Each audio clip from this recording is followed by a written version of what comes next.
Our next session is Empowering Women at the Forefront of Community-Based Care, and we will welcome Her Excellency Toyin Ojora Saraki. She is the founder and president of Wellbeing Africa. Mrs. Saraki is a global advocate for women and children's health and empowerment with 2 decades of advocacy covering reproductive, maternal. There's some steps on this side. That is great. With decades of advocacy covering reproductive, maternal, newborn, child, and adolescent health, ending gender-based discrimination and violence, and improving education, socioeconomic empowerment, and community livelihoods in sub-Saharan Africa. Mrs. Saraki is the Emeritus Global Goodwill Ambassador for the International Confederation of Midwives, Special Advisor to the Independent Advisory Group of the World Health Organization's Regional Office for Africa, and is a global champion for the White Ribbon Alliance for Safe Motherhood. Welcome and thank you very much. Let me first do the handshake. And so we are going to start our chat. And so I'll invite you, Ms. Saraki, to tell us a bit more about your work and what you have had the privilege of doing for these years with the World Wellbeing Foundation of Africa. Thank you very much, Dr. Irene, and it's an absolute pleasure to join you today. And thank you for giving up your break. Because, we all have this action-packed day. So this is actually, my name is Toyin Ojora Saraki. And I came to work in women's health through my personal experience, actually. I was delivering my first set of twins. Also happened to be my wedding day. I missed the wedding. And at the end of that day, I had lost one. And I was really fighting for my life with the other one. And this was not the story of poverty and misery, but it was the story of health system inadequacy. So I was actually in the best hospital at that time, best private hospital in my country. But it was failure and success at the same time. So people would come and visit me, and they didn't know how to greet me. They didn't know how to say sorry about the one you lost, or, oh, well done, you made it out with one. But when I was going through that, I kept wondering, because I felt very strongly that what got me through it was the knowledge that I had already. From going to antenatal, from learning what should have been. And actually, that also gave me the skill to find what I needed in emergency. And I will go back to emergency in a minute. But this year is the Wellbeing Foundation Africa's 20th year. And on one hand, it looks like failure. How come we have a problem and, even me with all my skills, I haven't been able to solve it in 20 years. But on the other hand, it's a story of scale. Because when I started the foundation, I literally started with 2 staff. And I was reading the textbooks. So I'm married to a doctor. Maybe I should make a confession. I'm married to a doctor who became a very senior politician. But when he was studying, there were these 2 textbooks that he needed notes made out of to pass his exams. And I took it upon myself as a lawyer to make the notes. And one was called 10 Teachers in Obstetrics, and the other one was 10 Teachers in Gynecology. And I think they're still the textbooks used today. So I had a bit more than a smattering of knowledge that I should have had. And then my husband became a governor. So I went to live in a state in north-central Nigeria. And the one thing they invite you to do as a first lady is to come and greet the first baby of the year. And everybody invites you to christenings because you're supposed to show up with, presents and money and what have you. But I kept noticing that a child would be named on the 7th day. And sometimes the mother was dead by the time the child was being named. We name children on the 7th day of life, in Nigeria. Or I would notice that the child would be dead by the 7th day. So I started keeping a tally. And I realized very rapidly, within 4 months, that our maternal mortality rates were too high, and that if a mother had died, actually at birth, and the mother was dying from 3 things, postpartum hemorrhage, preeclampsia, or sepsis, actually. And if the mother had died, the child very often didn't make it to age 1. So it was the sense of injustice. I actually couldn't believe it. that these were the things that were killing women. And yet I came from another world. I come from a world where there's solutions to these things. And I started to partner governments, to partner other organizations, to partner experts, to try to dent these deaths. And the first thing I did was invest in data. So I went and wrote a health record book, a home-based health record as they're known today, to also put that data in the hand of the mother I'm trying to save. Because in Nigeria in those days, if you were in hospital, they had this little clip where they clip your health record to the end of your bed.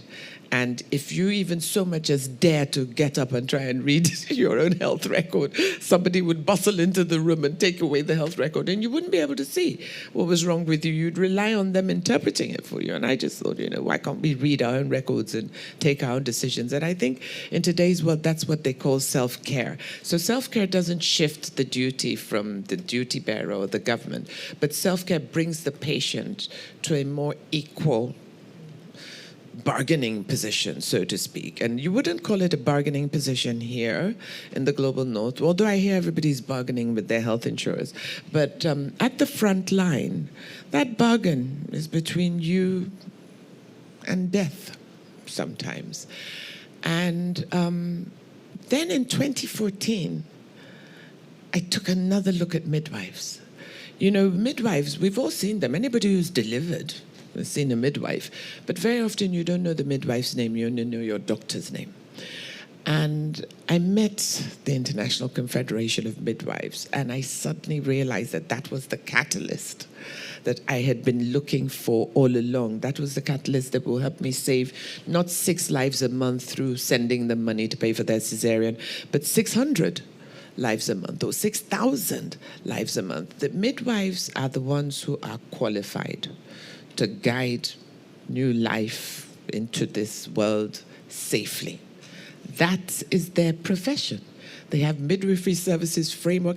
That is what they are taught to do. And yet, so few of us recognize that. So I became the global ambassador for the midwives. And through them, I learned the midwifery services framework. I learned about the realities and remunerations or lack of midwives. I learned about continuous professional development for midwives, EMONC simulation training. Even I realized that you have professors of midwifery. Now, when you think about midwife, a lot of people didn't know then, in 2014, really what is the meaning of the midwife? I think they just thought it was some happy lady who's, stroking the mother's head. But a midwife can deliver 99% of deliveries by herself if she's got the right equipment, the right training, and the right conditions. And not only can she deliver, she can educate the mother throughout the pregnancy. She can look after the newborn. She can avert danger in that delivery. And she can make sure that it's a triple investment. The investment in the midwife is the investment in the mother, and it's also the investment in the newborn. And then I started looking at the continuity of care, because having put midwives to the test in the foundation, I first employed 4 midwives, and I was stunned. From reaching 20, 30 mothers a month, all of a sudden my M&Es were recording 300 and 400 mothers a month. And then when we then applied digital midwifery to allow the midwife to continue the conversation with the mother after she had gone home and to be available to advise her, it truly, for me, was just empowering community-centered care. Every evening, I laugh actually, I look at some of the digital midwifery groups. I think we have over 8,000 mothers at any time now. And in the morning, they're asking standard questions, what shall I use to, put on the crown of my baby's head? Is it olive oil or whatever? And in the afternoon, they're like, what should I eat? And my baby has this rash. But what I love about it is the safe space between the midwife and the mother, because certainly by 8 o'clock every evening, the questions become quite racy. And I will put them in our own cultural sensitivities. So they say, oh, can I dance with my husband? And the midwife is saying, well, when did you deliver? If you delivered only 2 weeks ago, maybe you should wait another week. But, so there's this very open support system that goes even beyond the investment in midwifery. And then when we wanted to start schools-based programs for personal, social, health, economic education in schools, and also water, sanitation, hygiene, so I went back to my trusty midwives and I said, oh, please, I'd like you to go to schools. And they said, no. We're not going to go to schools. And I said, but why not? You know, you've been so wonderful in the HCF and in the community. They said, Madam, please go and invest in nurses.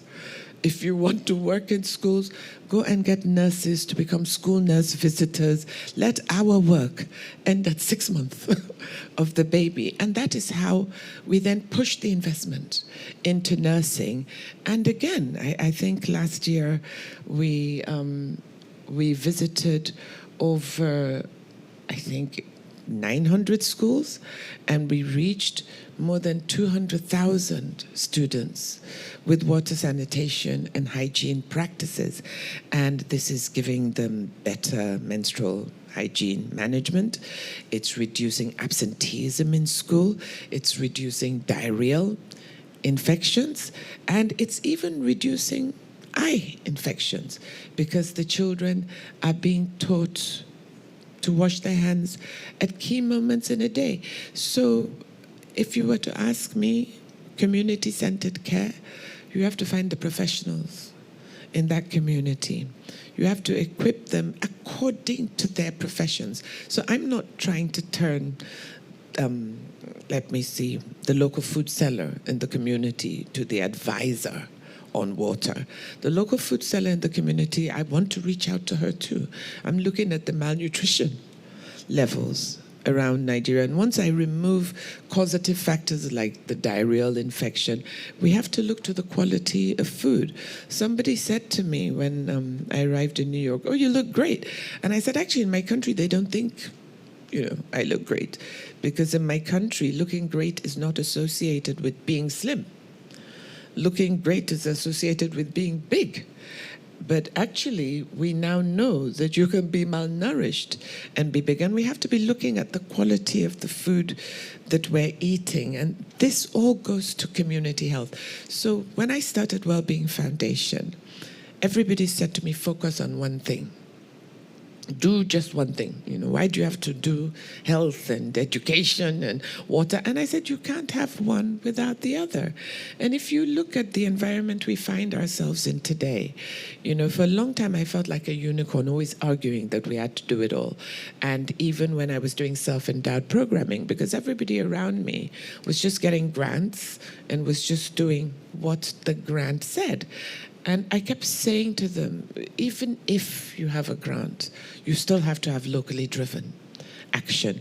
Even if this entire room was going to give me $100 million tomorrow to do a program, I would still put in 2-3 million of my own, because having that stake is what builds that commitment and builds that tenacity to the quality of delivery. And I can just say I'm very, very grateful to all the partners that we've had, because I've been very lucky. I will see a piece of technology that I like, or I will develop a desire to do a program. For instance, I was looking at some data sometime last year. I met a young man called Oscar Anderson, and he was born in Vietnam, and he had untreated jaundice.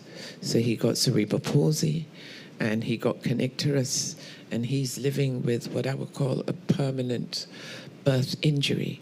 But when I was questioning, interrogating what had happened to him, and I discovered it was from unrecognized and untreated jaundice, I now cast my mind back to 19 years earlier when I wanted to give out wheelchairs. And families that I thought I knew all their children were suddenly bringing one child who needed a wheelchair. And I kept asking, but where did I thought I knew your whole family. Where did you find this one from? And I discovered that people don't bring out their weaknesses unless they think there's help, unless they think there's a solution. But fast forward, on discovering that untreated jaundice was the issue, I approached one of my donors who we were already leading their purpose in water, sanitation, and hygiene. And I said, I'm looking at Nigeria's data on neonatal jaundice, and it's looking like almost normal to have neonatal jaundice. It's looking like between 20%, 33%, but I don't know if everybody's being screened and they're really catching it all. And so they gave me an 18-month grant to saturate one city with screening, detection, treatment. We selected 16 healthcare facilities in every tier, primary, secondary, tertiary. Primary particularly important because they didn't have treatment facilities before. They would have relied on a referral. And we've given them bilirubinometers, we've given them phototherapy boxes. We are using these little strips of paper called Billy strips, which you can put next to the skin. And I will just do a disclosure here. So jaundice is very easy to see in light-skinned children and children who are not children of color. But in children of color, it's not as easy to see. And then we have cultural barriers to detecting jaundice because, you know, if you're a Nigerian woman, when you have a baby, you're told to stay at home for 6 weeks and stay inside the house while your mother and your mother-in-law take it in turns to compete over bathing for the baby and who's going to make the baby sleep longer. You know, that's the grandma's duty. And as I said before, we name children on day 7. Now, neonatal jaundice tends to arise between day 3 and day 8. So if grandma has given that baby such a thorough bath and she's slapping herself on the back and saying, yep, you know, I gave the baby such a thorough bath, baby slept for 2 days, even slept through the naming ceremony, chances are that the day the bilirubin goes quite high and the baby becomes very drowsy is also the day that grandma thinks she did a great job, and that's the reason why the baby's sleeping so well. And by the time you detect it, the damage has been done. Now, the program is halfway through, and I will just say that it's the first time primary healthcare centers have been given screening equipment, and also the first time mothers are being told to recognize the signs of jaundice. And my MNEs came back to me with what they thought was a problem. So they came back and they said, Limosho General Hospital. Limosho is the largest local government area in Lagos, and it's bigger than Sierra Leone, just that one local government area. And they said, Limosho General Hospital is complaining. You know, they're tired. There are too many referrals from the primary healthcare centers. They can't cope. You've given them 3 of these bilirubinometers and 3 light boxes, and they need 3 more. You know, madam, you know, this program you've brought is giving so much trouble. And I looked at the data and I was jumping for joy because it meant that children who were not being detected before were now being detected and were being referred for treatment. Now, the proof of the pudding will be possibly in a year's time when I see cerebral palsy numbers, those that are due to birth injury and post-birth, you know, injury of jaundice. If I see the cerebral palsy go down, then I know that our neonatal jaundice was higher. So sometimes we do a tiny subsection of a program within wider programming because we feel it's really necessary, and we believe that if Nigeria can show that evidence, then we can begin to lead the rest of the world. Somebody told me that by 2040, 1 in every 2 Africans will be a Nigerian, and apparently 1 in every 4 people of African American heritage in the USA will also be a Nigerian. So if we can bring some health innovation out of Nigeria to bring to bear even on the indices that we're seeing in other parts of the world where mortality is worse in people of black and minority ethnicities, I think the 20-year legacy would have had a little bit of impact, but we have a lot more work to do.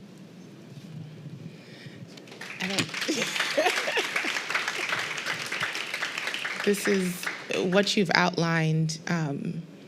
I really appreciate even the continuity of care, because we see that in the U.S., I know across the globe, especially going from pre-pregnancy through pregnancy and postpartum, and shifting in how moms are, you know, cared for. And so taking this context, I know when we were discussing earlier, there was a referral to respectful maternity care protocols. And while you're speaking about maternity care, taking it even broader, and the reason why I wanted you to elaborate a little bit on that is because we find that when individuals are in need, or if they are from an LMIC, that there can be a disregard for dignity or for respect, just to be grateful that you have. We even talked in the last session about, or previous session about women in the workforce that were begging to get the recognition. And so if you can talk a little bit about what that means for having respectful protocols when working with women of different communities and cultures. Well, let me start off by saying, I came to health through law. I'm a lawyer by training, I'm a barrister. So I have always believed that everybody is equal. Everybody's equal under the law, everybody's equal on this earth. No matter where, wherever we are born is accident of birth, and you spend the rest of your life trying to improve the conditions. But respectful maternity care should be a standard that applies to everybody. It shouldn't depend on whether you can speak English or not. It shouldn't depend on whether you can communicate with the doctor or not. But actualizing it goes beyond advocacy. Advocacy without tools is just a mantra. The first thing of determining respectful maternity care is health records. We need to be able to document everything that has been done to a woman when she approaches care. The second thing is to remove that word deserve. The word deserving of care is only used in terms of women's health and maternity care. First of all, childbirth is as old as time. None of us would be here if childbirth was not cyclical and continuous. So maternity care is the only thing that you hear, even policymakers, using the word deserving of care. They don't say, I'm sorry, I keep looking at you, you gentleman. They never say whether the gentleman is deserving of care. Neither do they say whether the child is deserving of care. On those, it's accepted as a right. But the minute you get a woman who's pregnant, they start talking about deserving this and deserving that. And I'm sorry, it's our right to have care. The rights and dignity aren't abstract ideals. These are quality metrics. And they influence service utilization. And they also influence the clinical outcomes. Things like when the woman enters, did they take her name? How long did they keep her? Did they ask her, even if she didn't come with a health record, did they ask her, what had happened to her before she got there? What are the surrounding conditions? And did they explain to her what is supposed to happen at each step of the care so that she can understand? I've led a respectful maternity care program through the White Ribbon Alliance. I think it was in 2016.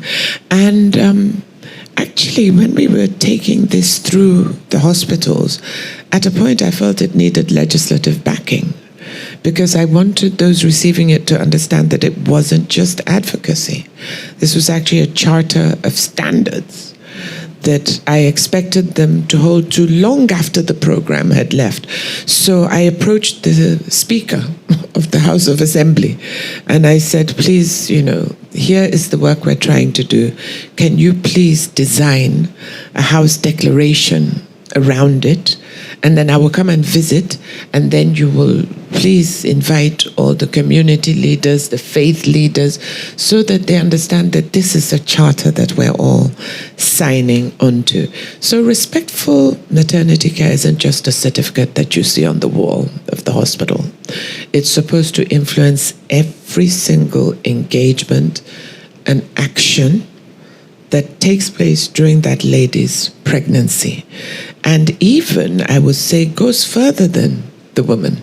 Perhaps we need to change the narrative to go further than the woman herself to the family. I come from a culture where it's actually age that brings you respect. So young women are seen as their childbearing capacity or their ability to look after their family, whether it's their birth family or the family that they have engendered themselves. And you only really begin to have automatic respect when you attain age and you attain gray hair and you're a grandmother. I even see the difference between the way my children call me mummy and the way my grandchildren call me grandma. And I have to tell you, the grandma one has 10 times more respect than the mummy one. It's quite wonderful, actually. But respect for maternity care is not something that starts when a woman is giving birth. Respectful maternity care actually starts in how you bring up your female gender, your girls, and what they are expecting, and how they approach their health as they approach womanhood. And then they can put their feet down, put their clean hands, and actually demand and be guaranteed the care. But we must guard against the curse of low expectations. I will always say one thing at the Wellbeing Foundation Africa is that I will not run a program in Nigeria that I couldn't run on Fifth Avenue. Yes, I will translate very complicated global programs into a way that can be stomached and accepted at the front line. But I will not dumb down a program. So for instance, when we were doing EMONC, I was using the same simulation models that are used in the top training hospitals here. We've recently done advanced obstetric surgical skills, and we have done it at the global standard because, we are global Nigerians. You understand? Yeah. When we bring something, it must be at the standard that we would take it here. It's not... so sometimes, for instance, I'm very committed to community health workers, but my community health workers are fully qualified professionals. That's great. I want to... we're going to pin that word, glocal, as another word. Earlier we had collaboration instead of collaboration. And so you mentioned with a lot of the work in these resources, I can only imagine that over time, especially in the pandemic, there were some supply chain bottlenecks in getting resources on the ground. How do you address those, and what are some practical, maybe partnership models that you did to be able to address those bottlenecks to continue your program for 20 years? The supply chain issues are issues that you can't tackle alone. First of all, you need very, very smart partnerships. You need, as you say, collaboration. During the pandemic, there was one area which there was a bottleneck that I could not shift. And it really changed the way that I worked. I don't know if you recall when they were first making PPE. And in those days, we all thought we needed a hazmat suit, and I think we were all just scared. But I remember one of our partners in the States offered to donate 2 million sets of PPE, and I was very excited. And I immediately said, "Oh yes, thank you very much. Here's the address to send it to." And it was actually my accountant that said, "Oh, Excellency, how much did you say is the value of this PPE they're sending again?" And I said, "Oh, I don't know the value of it." And he said, "Oh, but you're going to have to pay 30% duty when that arrives." And he did the calculation of the 30% import duty, and we could not afford to actually receive the donation of the PPE because the duty was going to be, I think, $450,000. Which we did not have that spare during COVID.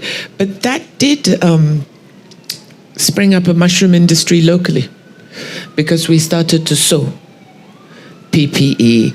And today, for supply chain, I always turn to the private sector. But you have to align the private sector with the public sector's priorities.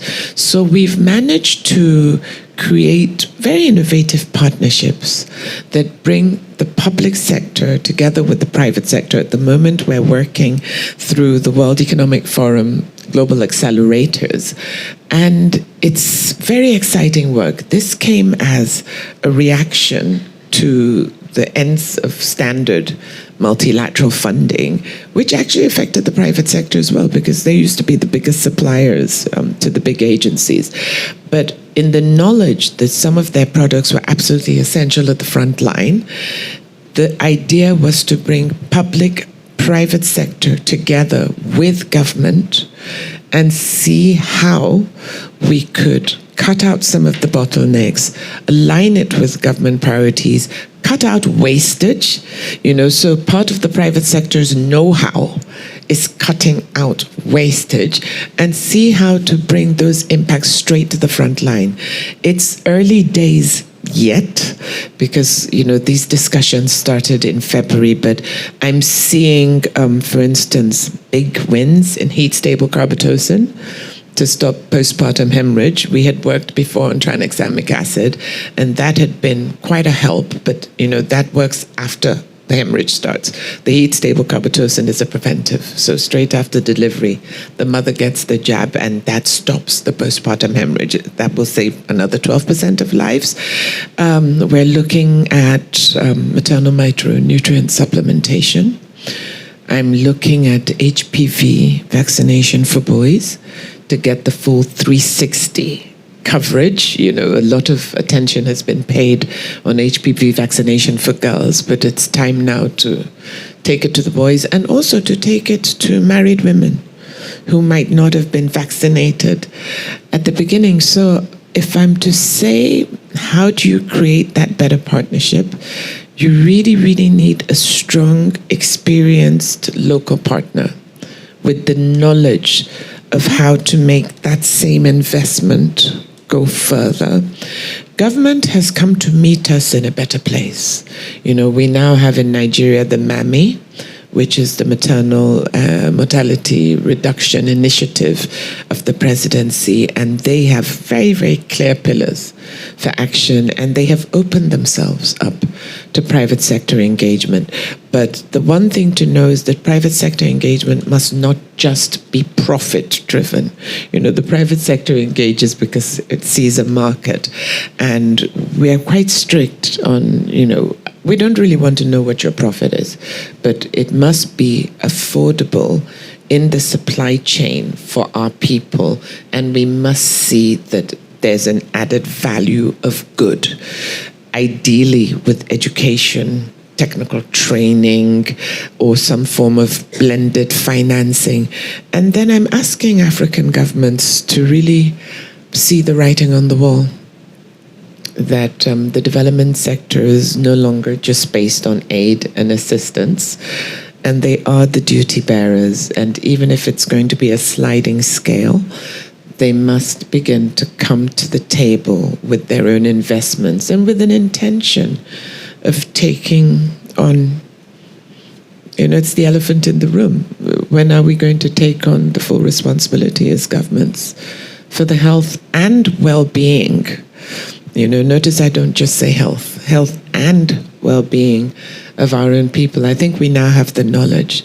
It's about better resource management.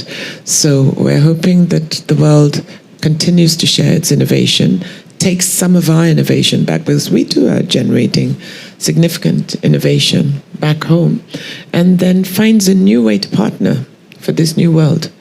And hopefully it will be sustainable. So we have one last question to wrap up what your final thoughts are, and looking ahead 5 years from now, what will success look like for community-based women's health? But a bit more specific, what commitments would you charge this audience to do, either in their own local context, global context, or across borders? Gosh, that's a big question. Okay.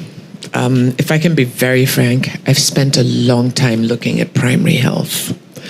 And I've spent a long time crunching the numbers of primary health. Now, primary health is really where midwifery and nursing-led care is mostly deployed, and it's where it works at its best because they are members of the community. But when you look at a typical PHC, you see a bungalow with 5 or 6 rooms. I've been chased out of some of them by bats before. But you see a bungalow with 5 or 6 rooms that opens at 9 a.m. and closes at 6 p.m. And yet we all know that people very often go into labor at 2 a.m. in the morning. So if I was to say the game changer, I would love investments that take that standard half-service primary health care facility into, it doesn't have to get bigger in size, but I would like to see it as a comprehensive community care clinic. I have always said that if you can deliver a baby in whatever conditions safely in a clinic, you also have everything in that clinic to deliver family health. Now, if you look at our health-seeking orientation, because of the erosion of trust, the average Nigerian, and I would say even African, if we are ill, we don't approach a doctor or hospital immediately. First, we go and buy medicine. The research shows that we buy 3 medicines before we even think of approaching a doctor, a nurse, a midwife, or any medical professional. So depending on our level, you go to the patent medicine seller. If you're a bit higher up, you go to the community pharmacy. And you also have these people who sell medicines out of the back of their cars and promise to cure everything except leprosy. But we buy 3 medicines. And it's when those 3 medicines have not shifted whatever we thought was wrong with us that we finally approach a hospital. And so by the time we approach a hospital, we're actually like emergency patients. So when I say I would love to see comprehensive community clinic at a PHC level, I don't even want to hear the word primary anymore. I just want a comprehensive community clinic because that is where the emergencies are presenting themselves. You know, I want a clinic at the community level that can deal with everything, including a cesarean. And that means training the health workforce to be able to deal with everything. And then allow the secondary tier to really be a secondary tier and the tertiary tier to be a tertiary tier. What I have, and I see it every day, is people showing up in a specialist hospital with tonsillitis. But the road accident that needs the leg set shows up in the primary care. So I think what we need really, and I've seen models of it happen. I think in Tanzania, they're doing something a little bit similar to that, where the so-called primary health level can actually treat more. Now, I don't think this is impossible because we have seen this leapfrog before. I don't know how many people in the room were working in global health when HIV first hit the world. And if you recall, we had to suddenly look for the funds to put CD4 counting machines at primary healthcare centers. And that automatically improved you had to train the people in the primary healthcare center to do the testing and to do the viral load. And that gave them more skills. And all of a sudden, the primary healthcare center improved. So we can do this again. We can give every community a comprehensive care clinic that can actually speak to the needs of that community so that secondary and tertiary can go back to being what they were designed for, more specialist care. And if you can do that for women, for their children, for the men in their lives, and even for the aged, the truth is people like to have care close to their home. And when good quality care is close to home, people begin from their own self-care strategies to invest or receive, depending on if you have quality health insurance, in preventive care. And everybody knows that preventive care actually saves the resources in the health system to respond to emergencies for those that need it most. So my magic bullet, I would like to redefine primary health care to comprehensive community care, man it with well-trained professional community health workers, put enough of them to address these ratios, we have lost a lot of health workers to the global north. I'd like to bring back some of the retired ones who can really be our master trainers. We've done it before in Nigeria, and it actually took down maternal mortality down significantly between 2010 and 2015 when we had the midwife service scheme. And so it's the better use of resources and then tailoring them to the needs of the community. And those are the investments I have been calling for all week, and I will continue to call for them. And if there is somebody in the audience who's brave enough to do it, I have territory. Come, let's do it.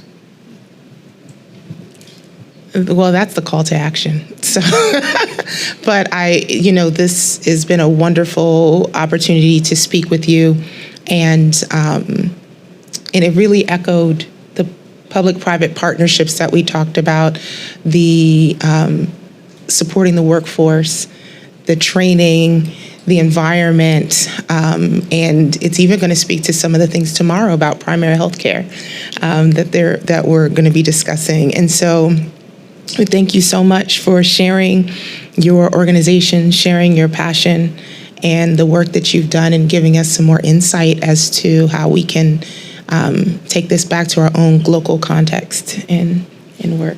Thank you very much. And I just want to say a big thank you to Global Health Connector, Society for Women's Health Research, the UN, and the Science Summit, and all the sponsors that make these conversations possible. We've come a long, long way to be here. We're learning a lot, and we hope that you are learning from us too. Thank you. Thank you very much.